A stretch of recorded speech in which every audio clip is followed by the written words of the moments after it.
Sibongile sikwamukele endabeni zehora lokuqala emini sibingelele nakuwe osibuka ohlelweni lethu lusha lezokusakaza iDTT. Lezi indaba nizethulelwa uSakhiwo ngokwasokhela nazi ezinohlonze emini nje. We as the government of South Africa have decided to recall all our diplomats in Tel Aviv. Uhulumeni waseNingizimu Afrika usuthathe isinqumo sokubuyisa inxusa lakuleli kwelase-Israel njengoba leli yazwe liqhubeka nokuhlaselwa kwalo eGaza lapho sekushona abantu abacela enkulungwaneni eziyishumi. Accused number 2 gave Sergeant Mohola the address where he resides, and that's the first time he denied his involvement in the death of Senator Mlilo. Usayitshena uVusmus Mukhani owabehola ithimba labaphenyi ecaleni lokubulawa kaSenzo Meyiwa uyakuchitha ukuthi uBongantanzi waboshelwa icala elenzeka kwaNongoma kwaZulu-Natal.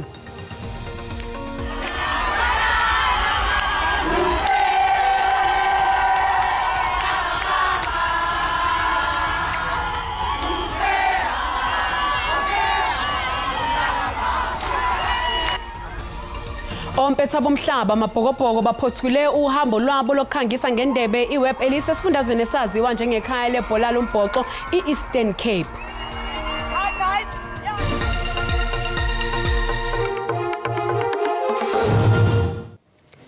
Uhulumeni waseNingizimu Afrika usuthathe isinqumo sokuthi inxusa lakuleli elizinze kwaIsrael kuzofanele libuye ekhaya kwesikhashana. INingizimu Afrika ayihambisani nokuhlaselwa kwabantu okuqhubeka eGaza okwenziwa elakwaIsrael lekelelwa ngezikhali izwe laseMelika. Ukuhoxiswa kwenxusa kumenyezelwe ekseni namhlanje ePitoli esithangamini nabezindaba ngesikhathi ungqongqoshe uKhumbudzo Ntshavheni ethula umbiko ngomhlangano weCabinet wamasonto onke.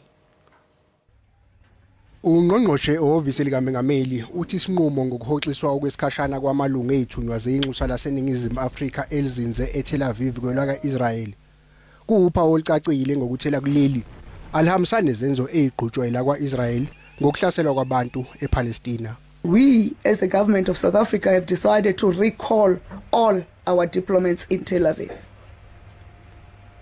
for consultation. The period it will be determined by EDERCO. Consultation on what? They will brief us on the situation, what can be done, and other things that they have to do. And that recall for consultation is a serious signal that South Africa takes a very dim view on the situation that is currently permeating in that part of the world. Umhlangano weCabinet uphinde wathatha nesinyathelo sawo ngodaba lokwanda kwezihlakalo ngeingane eziguliswa ukudla ezikuthenga ezipaza nasezitolo eziphethwa abaningi abangabokufika. There will be immediate joint inspections, of businesses, in particular spaza shops, by the Departments of Labour, Health, Small Business Development and Home Affairs Immigration Inspectorate to enforce compliance with applicable bylaws.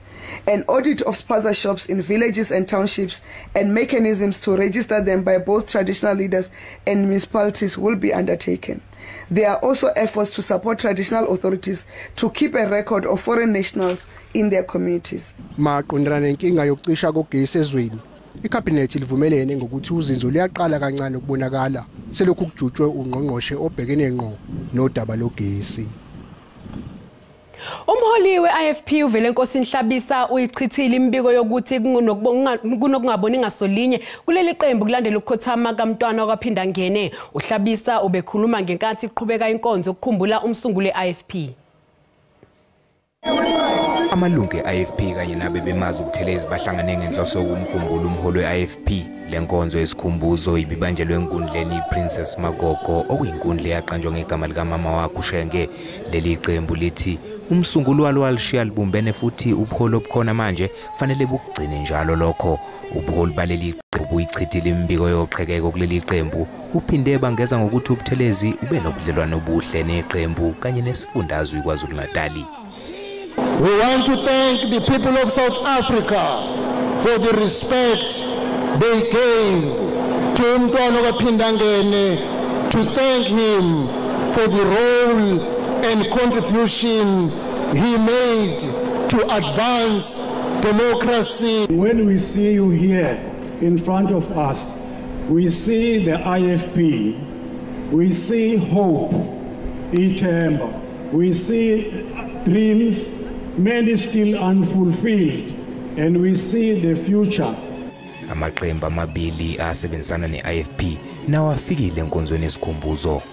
Okwami ukuthi sibheke izimiso zomntwana omele sifunde kuzona, ikakhulukazi njengosopolitiki abasha. I-IFP iphinde yanxusa izakhamuzi kulesi sifundazwe ukuthi ibhalisele ukuvota ngonyaka ozayo. Le nhlangano ithi nakuba abavotayo bemanqika ukuvota, kodwa lena iyona ndlela yokukhipha i-ANC emandleni. I-ANC ithi nazo inhlelo zokubhekana nokuqoka kwamalungu anindeka ey'nsolweni zenkohlakalo ebhangeni i-VBS ohlwini lesifundazwe nesishayamthetho sikazwelonke. Lokhu kushiwe ilungu lesigungu esiphezulu se-ANC uMduduzi Manana nobehambele esifundeni isikhukhune eLimpopo. uManana uthi izinsolo zenkohlakalo ezithinta i-VBS ziyaqhubeka nokulandela leli qembu. Amanye amalungu asolwa ngokubandakanyeka ezenzweni ezaholela ekutheni kuwe ibhange muva nje aphakanyiswe njengamalungu azomela iqembu esifundazweni nasesishayamthetho sikazwelonke. The issue of VBS remains a very thorny issue, a very unfortunate incident that would have happened in this province and some parts of other provinces, Gauteng for instance. It remains a sad story in the history books of our organization, of our government. Khona manjalo izakhamuzi zaseMalibitsa zizwakalise ukukhathazeka ngokwentuleka kwezinsiza zikahulumeni. TVs that I don't have at the moment is water, Apollo light, and internal road. I mean not internal, a road from other village to other village. I-ANC ithi izoqinisa isandla ekuxazululeni izinkinga zamanzi esifundeni. Now the plans that we have, we are devolving the maintenance, repairs and maintenance to the local municipalities. The MOU have been signed already with the Makhulu Tamaga municipality. A transfer of 20 million to that municipality has been effected by the district municipality. I-ANC izoncintisana okhethweni lokuchibiyela ne-EFF kanye namanye amaqembu kule ndawo ngoLwesithathu. Umholi weqembu EFF uJulius Malema uphosele inselelo laba bangamavolontiya eqembu ngokuthi kuzofanele bakwazi abakwenzayo njengoba kuzoqala imikhankaso yokhetho yamaqembu ezombusazwe. Ubekhuluma namavolontiya aseGauteng abebuthene eStandard Bank Arena nokuyilapho azobephuma engena umuzi nomuzi ekhankasela iqembu njengoba kusondela ukhetho lwangonyaka ozayo. uMalema obekhuluma namashoshozela angamavolontiya eqembu eGauteng uwadonse ngendlebe ngelokuthi kufanele aqonde kahle okuyikhona okubhekwe kuwo kanye nobumqoka bokuba yithunywa engamavolontiya. So when the communities complain, you don't join in the complaining, you join in giving the solutions to the problems that are confronting our communities. That's what the ground force is. Njengoba kusondela ukhetho likazwelonke ngonyaka ozayo, uMalema uthi akanakho kungabaza ngokuthi iqembu elibusayo liyaphuma emandleni. A missed opportunity of 1994 is about to be realized in 2024. We can say here, without fear of contradiction, that for the first time in 2024, the ruling party, a failed former liberation movement, will for the first time since 1994 face a resounding electoral defeat in the 2024 elections. Those who think and believe that the ANC will survive 2024 national and provincial elections need close, very close medical and psychiatric observation. Udabeni lwempi eqhubeka phakathi kwelakwa Israel neqembu leHamas eGaza, uMalema uthi inkantolo yezamacala yomhlaba i-ICC kuzofanele ibophe undunankulu wakwa-Israel uBenjamin Netanyahu ngezenzo zamacala okuhlukunyezwa kwelungelo labantu basePalestina. Usayitshena uVusumuzi Mokhano wabehola ithimba labaphenyi ecaleni lokubulawa kaSenzo Meyiwa uyachitha ukuthi uBongantanzi waboshelwa icala lenzeka kwaNongoma kwaZulu Natal. Usayitshena uMokhane ongufakazi wombuso ulandisa malungana nokuboshwa komsolo wesibili okunguntanzi kuleli icala.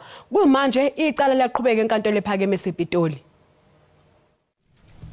Advocate uThulani Mngomezulu uthi ukuze kutholakale uBongantanzi aboshwe bazama ukumyenga ngamanga malungana nokuthi utholelwe umsebenzi. Kwathi uma enqaba watshelwa ukuthi uthinteka ecaleni lokubulawa kaSenzo Meyiwa. Uvumelana nalo ngoba ngicela ukuthi uba kwenzekile uSergeant Mkhulu uzongitshela ukuthi wafonela wakhuluma noNtanzi.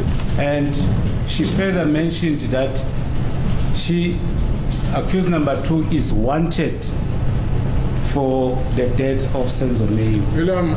What is basically important about his evidence is that after such allegations were made telephonically, accused number 2 gave Sergeant Mohola the address where he resides, and that's the first time he denied his involvement in the death of Senzo Meyiwa. Kwathi ke sebefikile endaweni okuhlala kuyo uNtanzi bambiza ngoSiyanda Buthelezi owabe enindeka isigamekweni secala ukuthiwa lenzeka kwaNongoma kwaZulu Natal.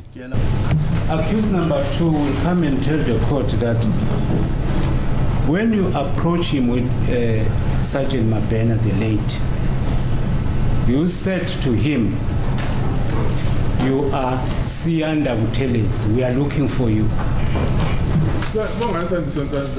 Angaletha amagama ngasho kahle ngobuyazi ukuthi ngafika kuyena ngeke ngimbize ngelinye igama ukuthi ngiyazi ukuthi uBongantanzi. uMokhane obesecela ukuba inkantolo iguqe ukuze acubungule lo mbuzo kaMngomezulu mayelana nokuthi uNtanzi wayiswa enkantolo ngaliphi icala. Kumanje useyaqhubeka ukwethula ubufakazi. Mbukeli sathi iqhubeka etolo kanti masibuya sizokuphathela uWT. Give him those 3 names, and now the processes from the government side of things are taking place. Usihlalo weEskom uMthetho Nyathi uthi kumele kuqokwe isikhulu esiphezulu esisha kule nkampani ephakela ngogesi ngokuphazima kweso njengoba sekuphele inyanga eziyishumi nomuvo ingenaso isikhulu.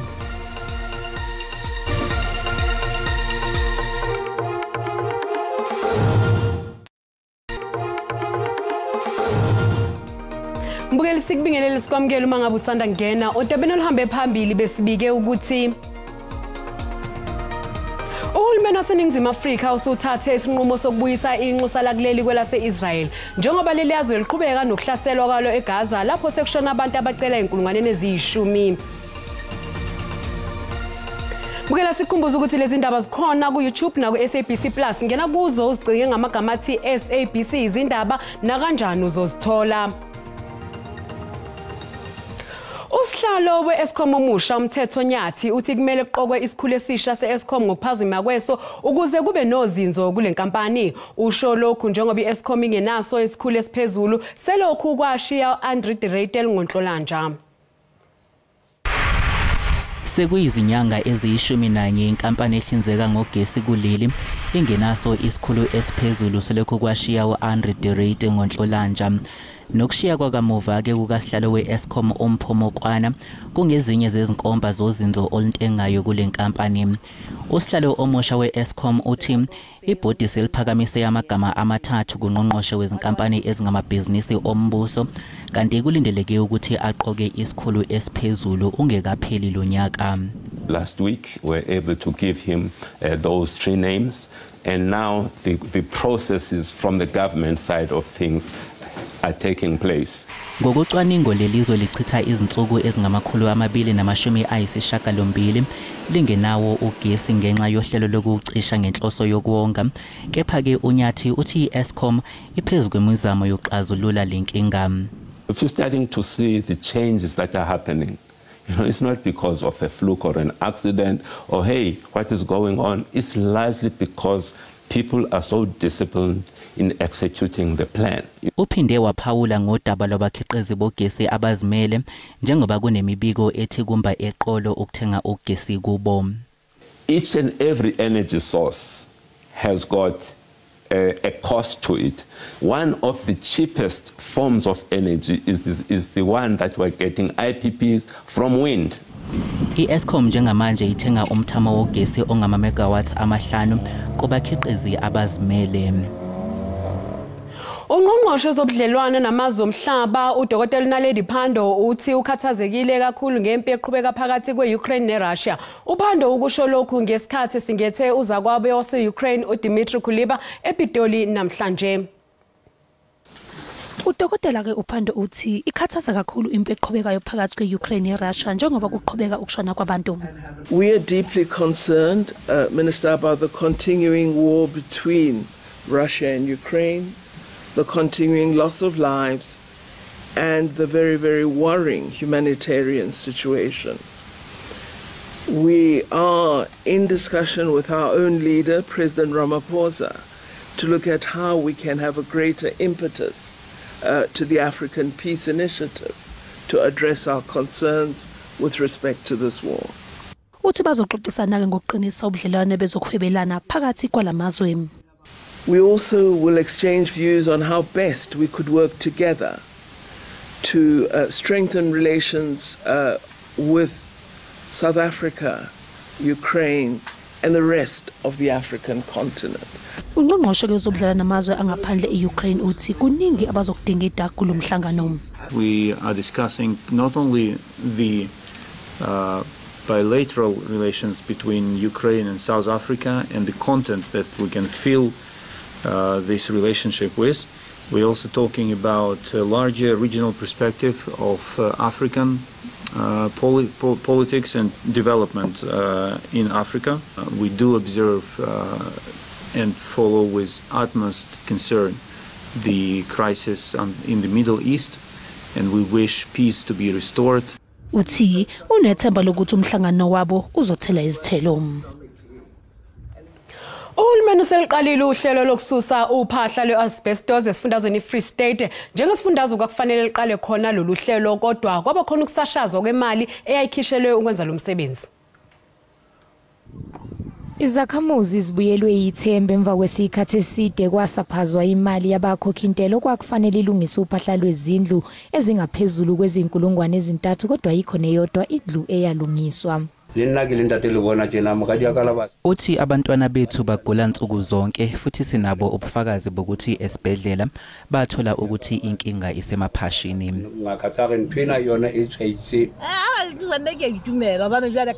Uthi ngithokoza kakhulu ukuthi ekugcineni sesolungiselwa uphahla lwezindlu zethu. Ungqongqoshe wezokuhlaliswa kwabantu uthembise ukuthi lolu phahla luzosuswa.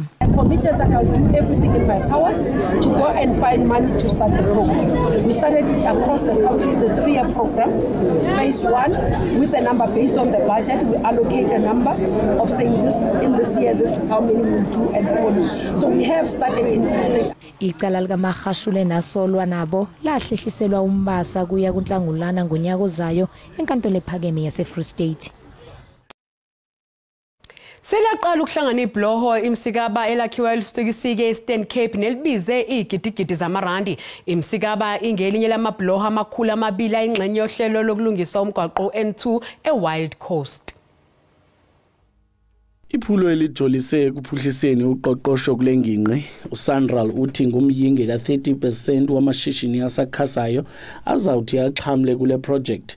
Njengoko ukwakhiwa kwale bloho sele kudale amathuba emisebenzi engapha kwamakhulu amane. This is happening at a time when we're facing high levels of unemployment and poverty, and it has made a huge difference to the local communities. Both for job creation and for business opportunities. Le bloho yakhiwa kuhola wendlela uN2 nezohamba umgama ongange 410 kilometers ukusuka eMonti uyokutsho kumlambo uMtamvuna acebukuhle kumdawa kwaZulu-Natal. The area where Sandral would want to construct the road, they've already informed those communities, but now the delays in implementation of the projects are causing people who have debts to continue to bury in the same areas where they were informed that Sandral is going to construct. So they are saying now that that road was clearly demarcated where it's going to run, Sandral must move with speed to construct the road, but nobody is going to interfere with that. Sandral uthi kulindeleke ukwakhiwa kwale bloho kuqhukunjelwe kulonyaka uzayo. Kwindaba ze-SABC ngulwando nomoyi, Disempuma Koloni.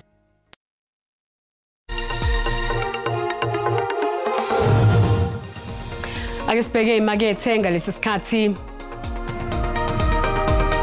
Libiza u-18.21 edoleni laseMelika, libe ngu-22.61 kupondo kanti lingu-19.58 ku-euro. Ipula laseBotswana libiza u-R1.15. Isaphezulu inkomba yezabelo JSE. Igolide libiza $1,986 i-ounce, iplatinum yona ibiza $931 i-ounce, u-oil ongahluziwe ubiza $86.24 umphongolo.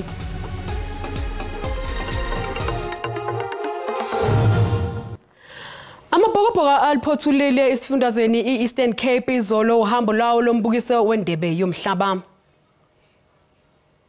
Ibimingcili nemigcobo kuluntu lwaseMonti baphume ngobuninzi babo ukuzokwamkela intshatsheli zehlabathi. Because I love rugby from the bottom of my heart and I really wouldn't want them to lose. That the game is not over until the time is.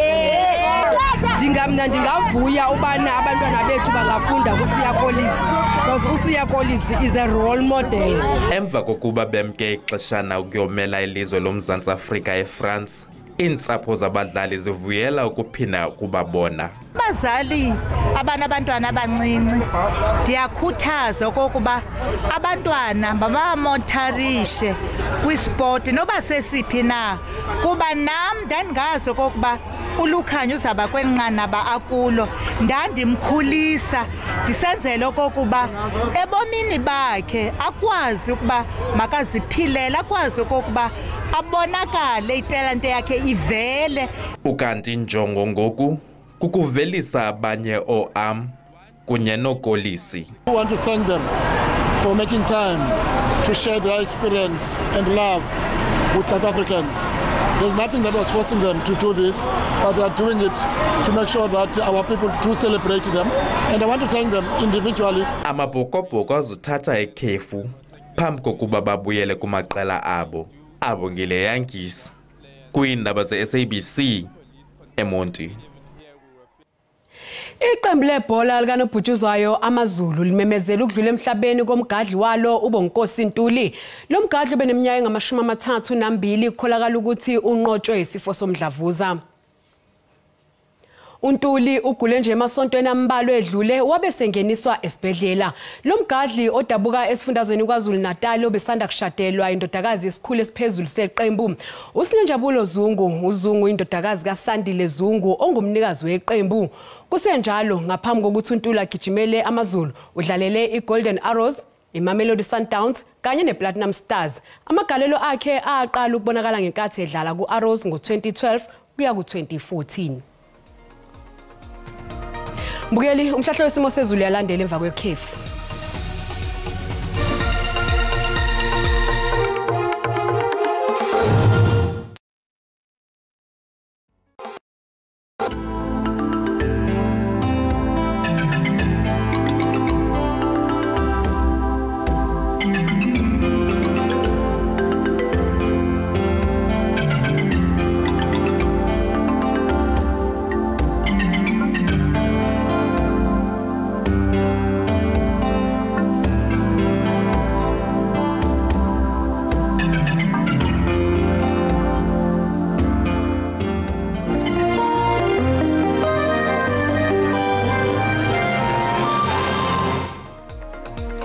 Mbukeli, sizibeka lapho indaba zehora lokuqala emini. Siyabuya futhi ngehora lesikhombisa sobe sagiya ngalo Olga Mageba. Yakosokhelela inkosazana uManzuza umshazi kanoyishada kaMaqoboza. Usane kahle.